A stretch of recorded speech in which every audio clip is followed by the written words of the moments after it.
if you want. I have to say two things about wine tasting. And Paul, you're the real expert here, but I'm going to take a chance and say a few things about how, how to taste wine.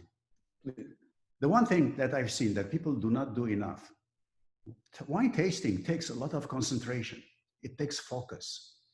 You cannot have a lot of background noise. It's like trying to listen to classical music when there is a demolition going on across the street from you. They're demolishing a building with bulldozers. Okay, you have to focus and concentrate, and you have to pay attention to what it is you're tasting. But as importantly, I think it takes a lot of training. How would you recognize features of a wine if you're not trained to recognize them? It's an interesting question. This doesn't mean you have to go through the extraneous training program that master sommeliers go through. No, but imagine, how would you detect if a wine is grassy or fruity or minerally or any of those things that people talk about, the experts talk about? How would you know if you don't even know what they are about? So it takes a lot of training. It takes a lot of focus while training. Now, imagine if detecting certain tastes and smells took training. That's at one level. At the second level, what would it take for you to be able to tell if a wine is complex, if it's balanced, if it has a good finish? Again, it takes serious training. That tasting a wine is a very private matter, even though enjoying a wine with friends is a very social matter, but the tasting of it is a very private matter. And then the third level of this would come when you try and see what that wine is, how is that wine playing with your human emotions? That's an entirely separate level. And if you're not focused on that, you will never even realize it's having an impact on your emotions. You will never even realize that you're maybe drinking the wrong wine for the mood you're in, for what you want to achieve in the next 2 hours. Do you want to be alone? Do you want to go take a problem in your head, take some issue and go resolve it with a glass of wine? That's a different wine than the wine you drink right before a concert because you want to enjoy the concert more. It's entirely different. It cannot be the same thing. It cannot possibly have the same impact on you, regardless of its taste, regardless of how well balanced or imbalanced it is. So my first 2 cents on this is serious concentration, very private affair to have a wine tasting on your own, and then some level of training are absolutely critical. Now, today we're going to cover wines made from 5 indigenous Armenian grapes. One is Voskehad, which literally means golden berry in English. It's one of probably the most popular white Armenian grape for wine. It was very widespread in Armavir and Arakazodon regions. Armavir is to the west of, Rafi, if you could point them with the thing. Armavir is west of Yerevan. Armavir is right here. Arakazodon is right north of it. That's where it's very widespread. But of course, today, Voskehad is planted everywhere. It's all over Vayotsor, it's all over other wine growing regions. At the last Zoom meeting, we presented a wine called Kur White, which was 100% made with Voskehad. The second grape that today will be featured is Khatuni or Khatun Kharji. Now, this is, for example, a very rare variety scattered in the vineyards of different vineyards, individual vineyards in Vayotsor. This is a rare variety, survivor.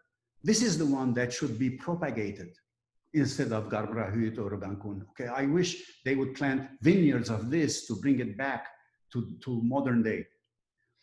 The third one is Garandamag. Garandamag means lamb's tail because the bunch looks like a lamb's tail hanging down like from the thing. And it's a late ripening variety, again, widespread in Armavir region, west of Yerevan. And the fourth grape that we're going to feature through the wines is Garmrahut. Here's Garmrahut is a hybrid grape. Literally, it means red juice, Garmir Hut. This is a rare thing where most red grapes and black grapes, by the way, they don't have red juice. The juice is usually colorless. The wine comes red because they leave the skin in there to ferment for a long time. But this one happens to have the juice is red. So that's why I'm going to explain the features of this particular wine that we're going to taste today, the Armas Rosé, which is made from the Garmenrehut grape. Finally, Areni, which we'll cover today. Areni is probably one of the oldest indigenous grapes. As I mentioned, it is found in those 6,100-year-old winery in Areni. It's very widespread in Vayotsor. So these are the grapes, but we're going to start with the wines, and Rafi is going to lead the discussion. So for our first wine that we're tasting today, we're tasting a sparkling. And you'll see that first thing you'll notice is that I'm not using a traditional champagne flute. And there's a story behind that. So the winemaker Vahan Kashkarian, who we've referred to repeatedly in the last half hour or so, said that, the flute for champagne or for sparkling wine is really more to be able to feature the effervescence, the bubbles. But if you really want to really understand more about the wine and the grapes behind the wine, get a more traditional glass. Now, this glass is very special. Many of you have heard of Riedel, the stemware manufacturer, probably the premier wine glass maker in the world. And they are really focused on making varietal specific glasses and stemware. And a few years ago, I think 2 or 3 years ago, they actually came out with a varietal specific glass for Areni, and this is it. And if you'll notice, it looks a lot like a Pinot glass because it's got the big bowl and then it tapers off a little bit to be able to help you kind of concentrate the flavors that come from the wine. So this is from Vayotsor. The soil in which it was grown is limestone and volcanic rock. What's interesting about this is that the vineyards are 1,500 to 1,700 meters, which is over 5,000 feet. So just imagine, for those of you in California, you're almost at Lake Tahoe, not quite, but you're certainly pretty far up in the Sierra foothills. It is made of 40% Voskhehad and 60% Khatun Karji. And it is 12% alcohol, and it's classified as a brut, so it's got 5 milligrams of sugar per liter. And it's made, what's interesting is that this is made in the méthode traditionnelle, which is the sort of the method that all winemakers in Champagne use, which is that rather than fermenting in the tank, they ferment in tanks, and then they will do a second fermentation and bottle. And then over the course of some time, they will turn the bottles and slowly let the sediment from the second fermentation come down to near the stem or the neck of the bottle. And then they'll take out the cork, take out the sediments, and then put in the final cork and let it age. So I actually met the French winemaker, Jérôme Barret, who consulted Vahan on this wine. Now, for me, I love Voskhehad. It's probably my favorite Armenian grape. And 100% Voskhehad will be very lush, will be very kind of a very structured, very long finish to it. But it probably lacks a little bit in sort of excitement. And I think in this particular wine, the Khatun Karji adds that fruitiness that with the effervescence and the sparkling nature of it make it a very, very cool wine to drink. So let me cheers to all of you. Now, in terms of emotions, I associate this wine with celebration. And I don't mean celebration in the traditional sense of weddings or birthdays. Of course, you can use it, but to me, it's when a group of people get together and they're just enjoying being with each other, and it's the first wine you drink. And I don't know how many countless evenings have started with Vahan saying, let's have a magnum of Kirsch to start things off. And it just becomes, we've had these incredible evenings that all start with this wine. And I encourage all of you to try it if you haven't already. And it is available, as I mentioned, in retailers here in the US, and we're going to give you that information at the end of this. So cheers. Well, I guess I get to go. You believe in Go ahead, with moods. What's that? Yeah, yes, I do. This one is I agree 100%. This is a celebratory wine. This is a festive wine. This is a thing that you do with a group of friends, especially these days. Lots of friends we haven't seen for a long time. First reunion, when we get there together, this has to be the first glass. Okay, that's the kind of mood where everybody is ready to be festive, celebrate, happy to see each other again. This has to be the first glass. Then we move on to other things. Anyway, go on. Excellent, excellent, Vahan. Okay, the second one is also white from Zora, and it's called Zora Voski. Now, Vahan mentioned Zori Karipian. He came to Armenia and spent 10 years on the project before releasing his first wine, finding the vineyards, planting, getting everything ready. And the reward was that his very first wine was recognized as one of the 10 best wines of 2012 by Bloomberg. So that immediately kind of put Armenia on the map of coming out of nowhere and being on a top 10 list.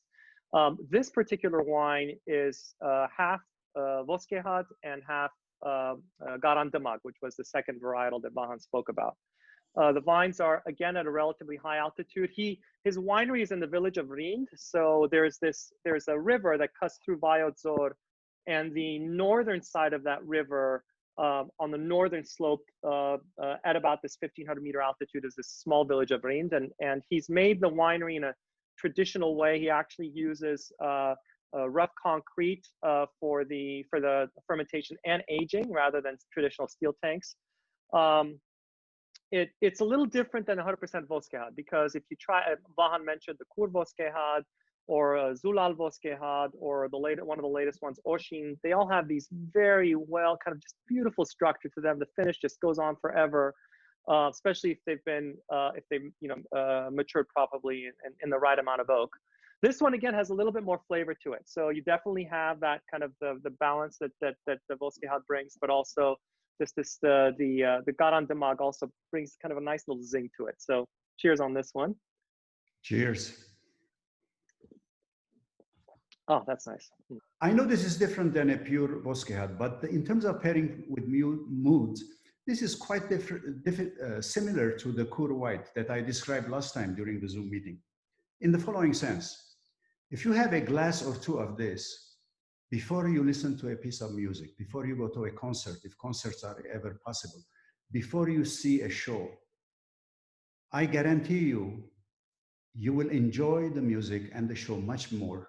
And it's not just because of the alcohol, okay? Because there are other wines, when I drink them, I don't want to hear anything. I don't want to hear noise. I don't want to hear music. So this is not something, not every wine enhances the enjoyment of art. I think the Kur White, the Zora Voski are art enhancing experiences if you're in that mood. Right before a concert, this is what you should have. I rest my case. Excellent, Vahan. But you can't rest your case because you're up next with the next wine. Here we go, Armas Rosé.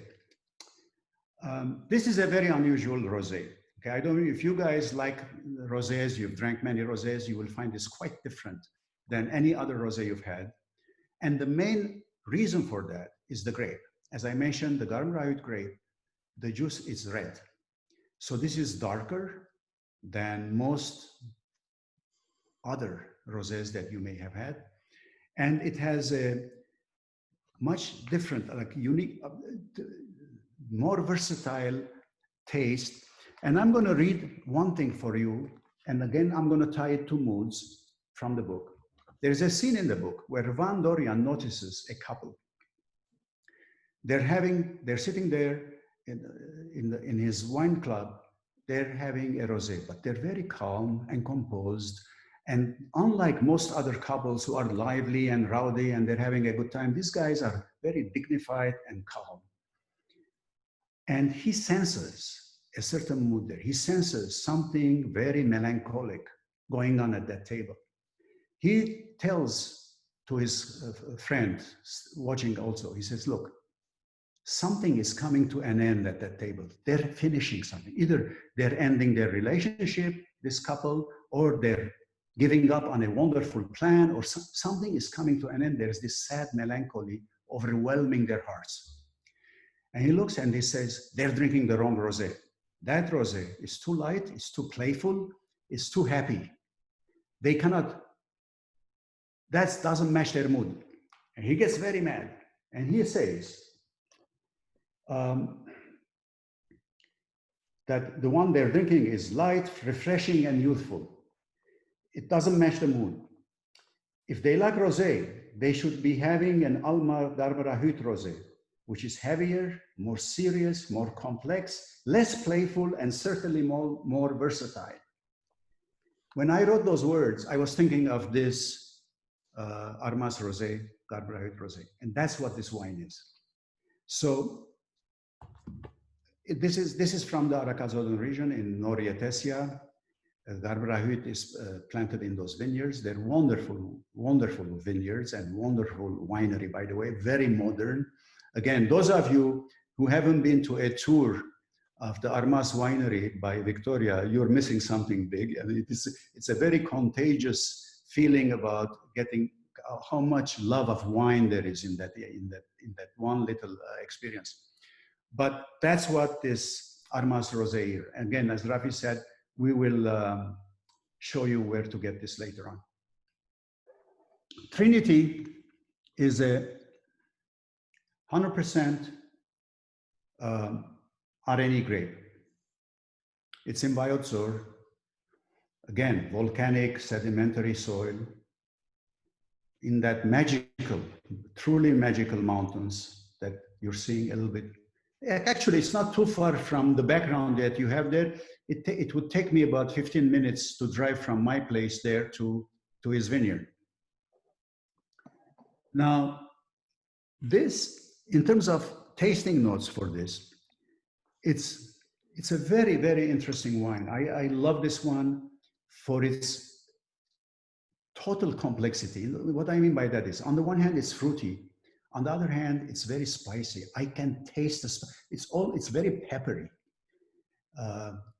It's very unusual to have so much fruit and so much pepper in the same wine. Very rare. I'm sure there are in other places, but I haven't seen it. And he has one of the longest and smoothest finishes. Now, if you want to know more about balance, complexity, and finish, check pages 206, 207 of the book of Waking Noah's Vines. I don't want to bore you now with a lecture on those, but it's very important that those three are understood properly when you're drinking these wines. Now, what kind of wine is this for mood pairing? To me, that's the most interesting. This is a pensive and reflective wine. In fact, the maker of this wine, our dear friend Hovagim Savatelian, is a kind of a philosopher, as I said. He's a poet, he's a musician. So it fits him, actually, this wine, because this is the wine you take with you, go somewhere and reflect and sort out problems in your head, sort out issues. You can have it with a small group of friends in quiet and serious conversation. But I wouldn't have this in a big party, noisy. That's not this wine. This wine is too serious. It's too philosophical, okay? And compared to that kind of party wine or a 25-person dinner, I don't know if those are even allowed anymore, but a big dinner party. This is for 2 couples, maximum 3 couples, having a quiet conversation and just having a kind of, excuse the pun, but sober discussion with this particular wine. Cheers, Vahan. The next one is also not any, and Zulal is a project by Amy Kashkarian, who moved to Armenia several years ago to join her father Vahe, who we've spoken about several times, and has really come into her own since. I actually tasted the Zulal Voskehad from a unmarked bottle at Vahe's house for dinner 3 or 4 years ago, and I was just absolutely blown away by it. Was just I mean, it really, to me, was the first time I could say an Armenian wine could come anything close to a white Burgundy. It was that well sort of balanced. The Zula Adani took some time. So when it first hit the market, it just was a little too young, but I really think it's come into its own over the last few years. So today we're tasting the 2015 Reserve from Arpa Valley, also in Biotsur. As you can see, again, at 1,500 meters, south facing, so a lot of afternoon sun. It's fermented in stainless steel and aged for 18 months in used Caucasian French oak barrels. which really gives it that sort of nice finish. I opened the bottle about 90 minutes ago, so it's just kind of been sitting, and I just poured it a little while ago. Now, I'm not a connoisseur by any means. You know, my favorite red are definitely red Burgundies. I love the Pinot grape, and Paul, I love Sonoma Pinots. I think they all, every time I have a good Sonoma Pinot, it just brings warmth to a smile on my face and warmth to my feelings. This one is a little bit more southern. I would compare it to more of a southern Rhone varietal than a Pinot. So it's more like a Thackeray or something. It's got a little more spice to it, as Vahan said, and it just, oh, beautiful, beautiful. And you know, the contrast between the Areni I drank 10 or 12 years ago when I first came to Armenia and what we're drinking now is just, it's worlds apart, worlds apart. So beautiful wine. And Vahan, I mean, I'll just take a little bit of, you know, the other side. We've had a lot of people around the table drinking Areni, not just 2 or 3 people contemplating. So I think these emotions kind of come and go like an accordion, right? They're not always. Okay, I'll take it there because this one, Zulal, is best with playful and light celebratory mood. Just because the Areni is the same grape doesn't mean it's the same wine. There's a world of difference between the Trinity A that I just described and this Zulal. And there will be even more difference when we discuss the Jacobian Hobbs, Sarpina. So it's not the grape that determines the mood, it's the wine that determines the mood. And for this one, this would be great with a big group of, of a big dinner group party. Light celebratory means it's not like, again, like you said, it's not a wedding or something, but it's a celebration of sorts. It's somebody's graduation and there are 25 relatives. This is perfect for that. This is not the wine you take and go into solitude and think and meditate, okay? The A is though, the Trinity A is, even though they're made from the same grape, same Areni grape. So this is a different one. Excellent. Now we're ready for the last one, and I'm going to turn it over to Paul to talk about Jacobian Hobbs Sarpina. Well, thank you, Rafi. Yes, when we began working together, this is first of all a partnership between the Jacobian brothers, Vahe and Viken, and myself that essentially began over 10 years ago, 2009, 2010. I think we made our first foray into Armenia, and we were just, as mentioned earlier, we were looking, first I had a lot to learn, so I had got exposed to some of the history, et cetera, then various sites, and we did a lot of traveling around the country. And Areni at this moment was not an emblematic grape of the region, or at least it seemed like there was a lot of questions as which of the red varieties would maybe be the, as Malbec is to Argentina, what would be that benchmark or the fingerprint like marker variety, iconic variety, emblematic variety for Armenia.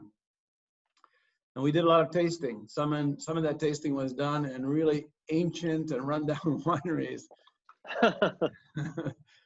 under conditions that were extraordinarily, let's say hygiene was extraordinarily problematic.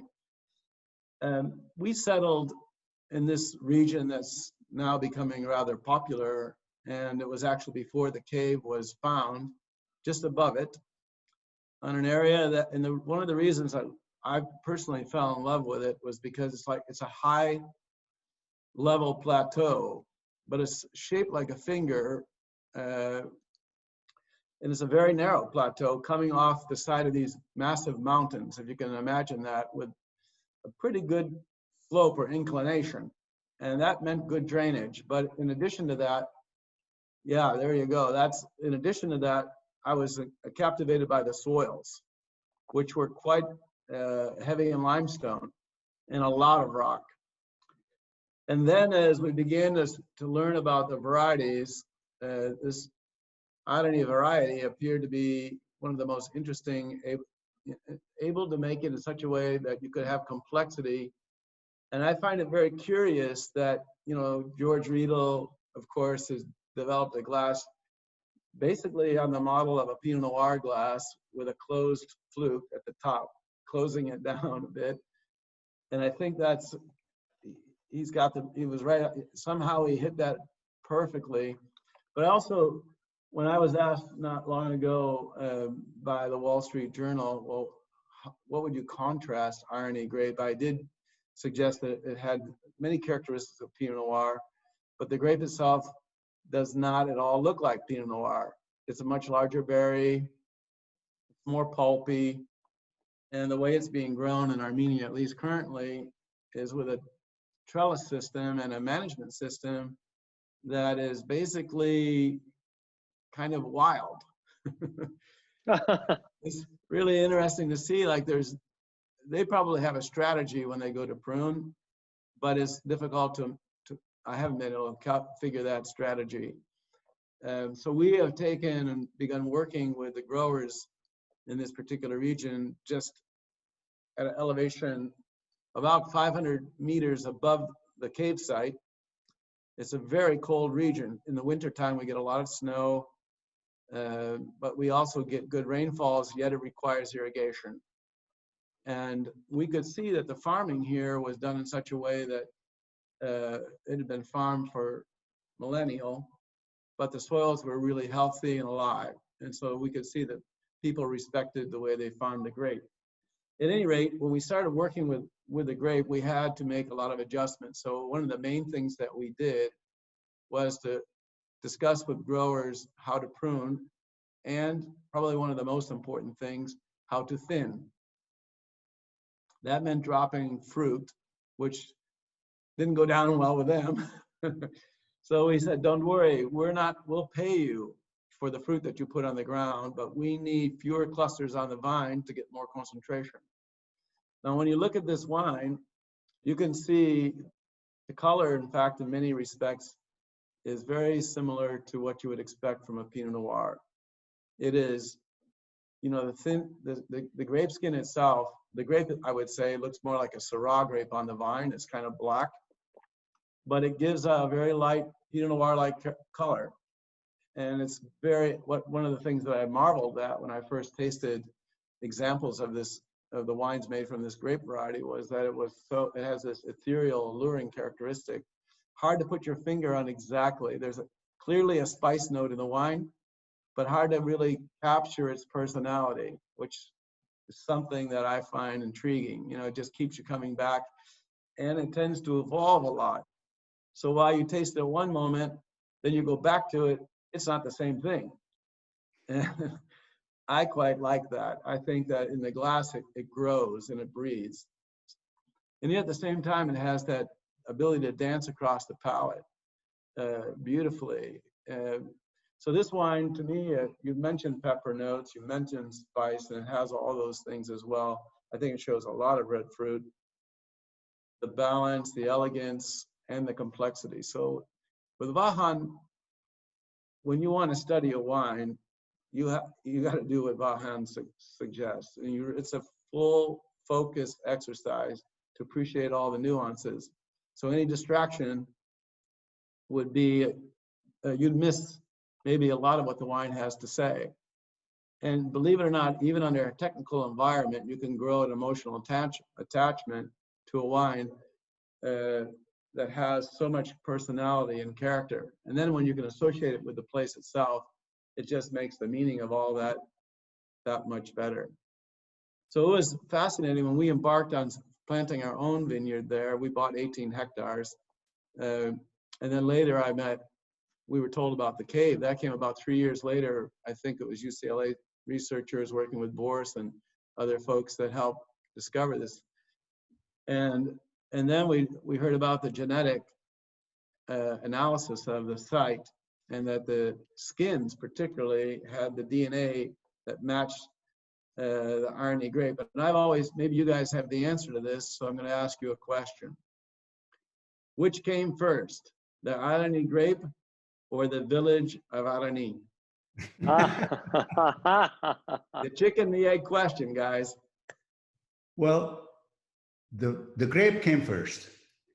The name came later. Now, the name actually is complicated because today's Areni village is not really the old Areni village. So, but the grape definitely, I don't know what it was called 6,000 years ago. I don't think they called it Areni then, but it's the same grape. So we have to ask Boris, when did the Areni word come in? But the grape definitely came first. Yeah. Well, it was remarkable when he explained that when they did the genetic mapping of the residues found in the bottom of the amphora in the cave against residues of grape skins in particular, that was a shocker. He said they were a perfect match.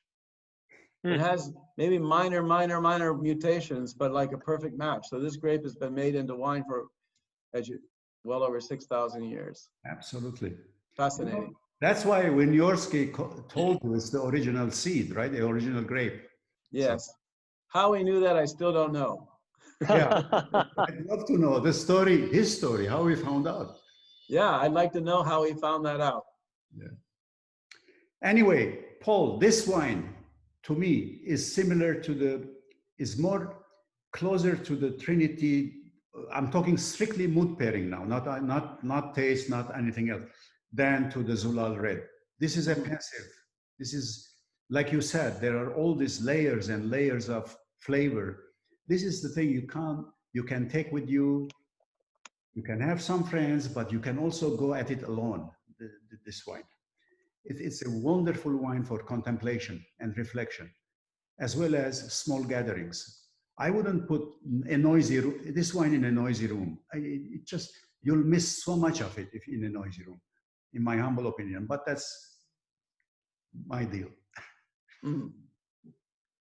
I would tend to agree with that, Vahan. I think, given the subtleties of its personality, and that's the elegance and finesse, and it does have a lot of Pinot Noir-like characteristics, but I think it also shows a few more subtle Southern Rhone and Northern Rhone characteristics as well. Just not the tarry notes, but the texture, the structure, the tension in the wine against the cheek. It's evocative of something very supple, very soft, and yet it's kind of like what Churchill said, like it's an iron fist with a velvet glove. Beautiful. Perfect. Vahan, that was I think Paul's very sort of deep and technical approach to this contrasted with our kind of very amateurish approach to this. And it was perfect. I think it was a nice balance for this to get both sides of it. Paul, thank you so much for really for giving us kind of a more professional evaluation of the wine and the region. I learned a lot even today over the last 5 or 7 minutes as you were speaking. Well, thank you. It's been a pleasure. Well, so Vahan, I think we're at the end of the tasting. If anyone has any questions, there have been a couple of questions that have come through the chat. I would encourage you to write them in the chat. I also posted to the chat, and I'm going to present now where you can buy these wines in the US. Let's see if I can switch to that now. Okay. So as you can see, can you see okay, excellent. So for Trinity, Cour Vanardi, and Tushpa, Cedar Wines, and they made a super generous offer. Got it at Cedar Wines for a 20% discount if you use the WNV code. Cursora, Zulal, and Armas can be found at mywineplus.com. And Yakubian Hobbs, you can go straight to the Yakubian Hobbs website, and you can order directly from paulhobbsselections.com. And again, I mean, I'm super excited because in the past, again, with these wines, literally, how many can you fit into a suitcase and try to get past customs in the US? And now, luckily, we have access to many of these incredible wines here, not just in the US, but in Europe as well. By the way, Rafi, some of these wines are also available at retail stores. I mean, Mission stores. That's true. Remedy Liquor and so on. You can find them. So let me see. I don't see any. And one more thing. Rafi, can I add something? Yes, of course. I just want to let everyone know, I mean, obviously we're all stuck in our homes right now, but I know if you all are like any of us, you're dreaming of being in Armenia again and wondering when we can travel, and then that's probably the first place you're going to want to go. And so I just want to let everybody know we're going to be, as part of our My Armenia Cultural Heritage Tourism Program that the Smithsonian is implementing, we have a lot of tourism experiences that involve wine, and we actually have been helping winemakers, including Hova Kim, the winemaker for Trinity, in creating a wine route in Vayatzor. And so, you know, I want to just encourage everyone to stay tuned. We're going to be launching a big campaign called Homecoming, where we're going to be urging people, after things settle down with COVID and people can travel again, to revisit Armenia and get out of Yerevan and into these beautiful places that everyone has been describing, and have a chance to meet these winemakers and visit these wineries and have that kind of, you know, the experience of traveling around the region and tasting these wines in person. So stay tuned for all of that coming, and as you're thinking about your vacations in 2021 and 2022. Very good. Excellent, Hallie. Thank you. Mm-hmm. Again, I think, you know, one of the things about Armenia, as many people have discovered who've gone there for the first time, it's still, I mean, it's still very undiscovered, right? I mean, there's so much that's just that's boiling below the surface, and a lot of the infrastructure isn't in place to for sort of more sophisticated tourism. But there's some really neat things to see, and the Smithsonian Institutions Project and some of the other projects that are going on are really bringing this to life. So it's very exciting to see this change. But and it's just beautiful country, and great experiences. That in the first one we feature 3 wines: the Kur White, the Vanardi Red, which is a wonderful blend actually of Areni, Kachet, and Haftanar, and then the Tushpa Red, which is Haftanar. And those 3, I mean, one of the problems of doing these things is which wines do you choose? There's so many. Yes. Now, this time, since I have such expert help between you and Paul, we did 6. Last time I did only 3 alone. So, and hopefully we'll do more of these, and we'll feature different wines. And because, for example, Yakubian Hobs has a wonderful white, which is a blend of 4 different grapes. And we can feature some of those. We can feature the Kur Red, and maybe we should keep doing, because there's no way to do more than 6 at a session. I don't think people can follow more than 6 at their homes. But I wanted to mention those other 3 that we have done in the past. Excellent. Yeah, and I would add to that, I think the other one we didn't mention, actually you mentioned the varietal, I think Khandoni, which is a varietal that is native to Artsakh. Incredible grape, and Kataro is probably the premier winemaker with the Khandoni grape. And we didn't feature it this time because the Kataro Reserve, which is a superb wine, is not currently available in the U.S. Or else we tried to stick to wines that you could purchase in the U.S. This time around. But let's see what we will do. First of all, I want to thank everybody for joining us today on this. The idea of this, of being able to do this, is so incredible, because we've seen so much advancement because of the investments that the Yakubian brothers with Paul and all of the Vai Kashkerian and Victoria Aslanyan and Armen Aslanyan, all of these people, and Hovagim and Barujan have literally sort of struggled with the soil to bring back this tradition, and it's fantastic. So I was very happy to be part of this today. And with that, I'd like to turn it over to Thomas Chanyan from Armenian National Committee. And there's Lucine saying hi, my wife Lucine. What a wonderful, fun, and informative event, guys. Absolutely wonderful. Hi, everyone, again. My name is Thomas Chanyan, and I am the Executive Committee member of Silicon Valley Armenian National Committee. And on its behalf, again, I'm here to express our appreciation to the star of the program. First, Rafi. As always, you've been so gracious and wonderful host, always have been. You always exceed everybody's expectation and beyond with your professionalism and eloquence, and of course, your beautiful and very calm kindness. Thank you for that. About Paul Hobbs, I don't know. Actually, I went and did some little research on Google's, and even the search engine went crazy. So many articles, so many different wonderful articles. So I learned so much about it. But whatever I'm going to tell to the audience and to anyone, I guess it's been all over in any media that you can imagine, from Facebook to books and magazines and TV show hosts and so forth. So, but most of it is basically one of the major contributors to the reemergence of the Armenian wine industry and wine culture. I think that your contribution was there, second to none, and you're already in the history making in the Armenian wine. So kudos to you, Paul. Thank you, Thomas. The fact that your direct involvement in partnering with Yacobian family and establishing in Armenia an outstanding and prominent winery, and as well as labeling and branding many internationally award-winning prize Yacobian Cab wines speak volumes. So nothing to be added on that. So thank you, especially for this such a short time when it comes to winemaking, France and, Germany and here in wine country, it takes decades and dozens of decades, but within 10, 15 years, this is almost a miracle.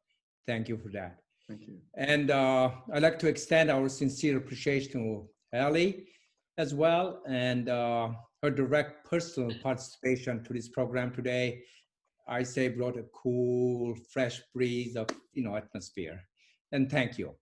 And I credit it to you, not the wine, of course, Ellie. So, and by the way, Ellie, you have been the BFF of Armenia everywhere, because since your superb class act undertaking of 2018 Smithsonian Center's Armenian Folklife Festival, that was again its second to none winner. The rich display of Armenian art, craft, food, dance, music was something not to be missed. Thank you for that.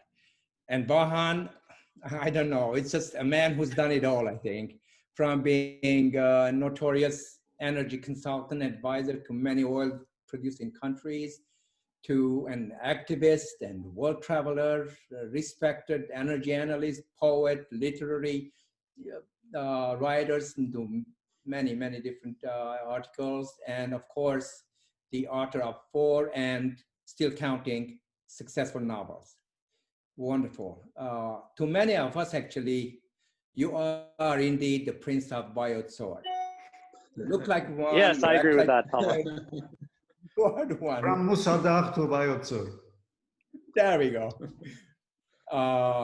And to our wonderful audience, thank you for being such an engaging, curious, and active participants, honestly.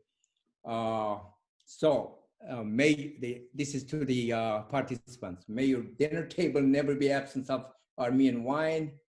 And of course, may your Walking Noah's Wine book always be displayed on your coffee table.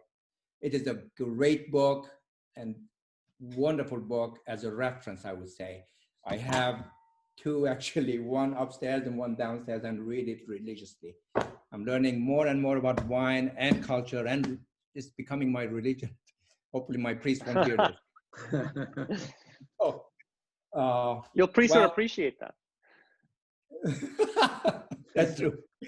Well, before I join today's wonderful event, I would like to mention again that the Armenian National Committee, as a voluntary organization, activates and strive to really educate, mobilize, involve, and engage our Armenian community wherever they may be. Our staunch and unconditional support to the Armenian cause in diaspora and in Armenia, and especially in Artsakh, is relentless, and we strive to just go forward to ensure that our cause is always protected, defended, and basically heard to the rest of the world. It's very, very dear to us. And thus, I humbly call all to please join involved and join us in these noble endeavors. In the meantime, again, please stay tuned for our upcoming events and keep yourself safe, healthy, and Genuts. Cheers to everyone. Cheers. Cheers, Thank you, Thomas. everybody. Oops, Thank almost you. done with mine. Have a Cheers, wonderful everyone. Thank you. Thank you. Thank you. Thank you all. Bye-bye. Hope to see you all in person one day. Yes, yes, we're ready to do that again. Cheers. Cheers. Cheers.